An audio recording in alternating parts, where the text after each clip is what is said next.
In an effort to mitigate youth violence, the City of Columbia's Public Safety Committee met this afternoon to continue talking about expanding a curfew for minors throughout the city. The proposed curfew would expand what's been in place since 2011 for 5 points. It follows a shooting outside a graduation party earlier this month on Colonial Life Boulevard that killed 16-year-old Julian Keel.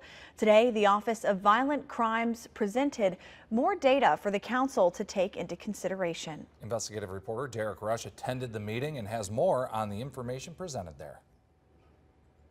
We know that crime has decreased throughout the city of Columbia so far this year, but what we learned today is that violent crime, particularly in juveniles, has actually increased so far this year in the city.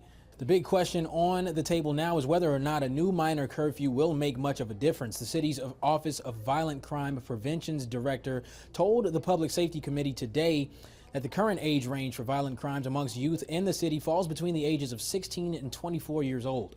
Columbia Police Chief Skip Holbrook also added in a slight increase in juvenile violence. He said typically youth violence only made up about 10 to 15% of the overall violent crime in the city, but that number is at 27% so far this year now. Holbrook emphasized a lot of this violence comes from the same bad apples. I just think we need to hold people accountable, especially when they reoffend. We're letting you. We acknowledge you committed this offense, but we're going to let you out. But if you violate that, you got to go back in. This meeting came as a result of Julian Keel being killed by stray gunfire just days before his 17th birthday, and his family is now seeking further action against the venue, Rollout Wings and Things, where the shooting happened. The family has hired civil rights attorney Bakari Sellers and are now working with investigators to gather more information to determine whether or not they should file suit against the business. Sellers said he feels negligence of the business is ultimately responsible for the shooting. What we've seen throughout Richland County, what we've seen throughout Columbia and other surrounding areas is the simple fact that these venues have events. They have events where they simply want to cash a check and they don't care about the safety of their patrons. There wasn't enough security present.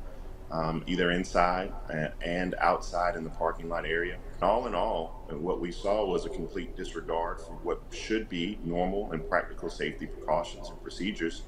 Also that they could, reap the benefits of having these young black kids in their venue when you had an innocent young black male who was killed. The Public Safety Committee did not make a decision today, but Councilman Will Brennan says the age range of the individuals committing these crimes, as well as the specific locations throughout the northern parts of the Columbia city limits, will be weighed heavily in their final decision making. The full interview with Bakari Sellers as it pertains to Julian Keel's family's next course of action can be found on our website, WISTV.com. Reporting here in the newsroom, I'm Derek Rush.